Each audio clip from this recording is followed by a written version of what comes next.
নেতাজি নগরে আত্মঘাতীর বাড়িতে টিএমসি। সিএএর নামে আতঙ্কের মার্কেটিং করছে বিজেপি। তোপ কুণালের। আচমকা নিষ্ক্রিয় হয়েছিল আধার কার্ড, আর ঠিক তারপরেই সিএএ লাগু। পরিবারের দাবি, পরপর দুটি ঘটনায় আতঙ্কে ছিলেন নেতাজি নগরের এই যুবক, আর তার জেরেই মানসিক অবসাদে আত্মঘাতী হয়েছেন। নিহত যুবকের পরিবারের সঙ্গে দেখা করার পর এমনই দাবি তৃণমূলের। বৃহস্পতিবার সন্ধ্যায় নিহতের পরিবারের লোকজনের সঙ্গে দেখা করেন কুণাল ঘোষ। যাদবপুরের প্রার্থী সায়নী ঘোষ সহ তৃণমূলের প্রতিনিধি একটি দল যায়। স্বজনহারাদের সঙ্গে দেখা করেন যাদবপুরের সিপিএম প্রার্থী সুজন ভট্টাচার্য।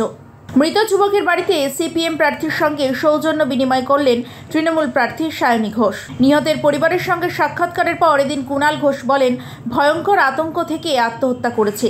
সিএ এনআরসি নিয়ে আতঙ্কের মার্কেটিং করছে বিজেপি। দেবাশিস ট্রমাটাইজড হয়ে গেছিলেন এবং শেষ পর্যন্ত আত্মহত্যা করেছিলেন। এই যে সমানে সিএ সমানে এনআরসি, পায়ের তলার মাটি চলে যাচ্ছে, মাথার উপরে ছাদ চলে যাচ্ছে, ট্রমাটাইজড হয়ে গেছিলেন। বাড়ির লোকেরা সবাই বলছেন, এখানে তো আমাদের প্রতিনিধি দলের সকলেই কথা বলেছেন তাদের সঙ্গে।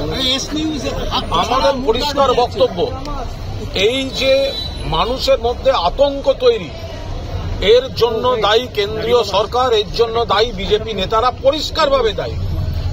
এক, তারা এই ধরনের একটা আইন সিএ এনআরসি আর তার সঙ্গে লাগাতার বিবৃতি, এদেশ থেকে পাঠিয়ে দেব, এদেশে থাকতে দেব না, সীমান্তের ওপারে করে দেব, লাগাম ছাড়া উস্কানিমূলক আতঙ্ক ছড়ানোর বিবৃতি দিয়ে গেছে বিজেপি নেতারা।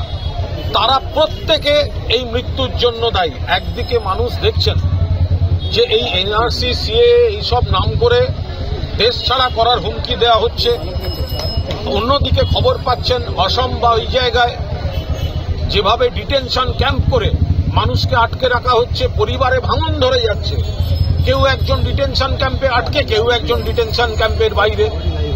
এই গোটা জিনিসটা মানুষ আতঙ্কিত, মানুষ উদ্বিগ্ন। সেই মানসিক শকটা কোন জায়গায় পৌঁছেছে যে একজন যিনি সারাক্ষণ এই আলোচনা করতেন, আমি ডিটেনশন ক্যাম্পে যাব না, আমি জেলে যাব না, আমি এদেশেই থাকবো, আমাকে ওরা বার করে দেবে, শেষ পর্যন্ত আত্মহত্যা করে ফেললেন।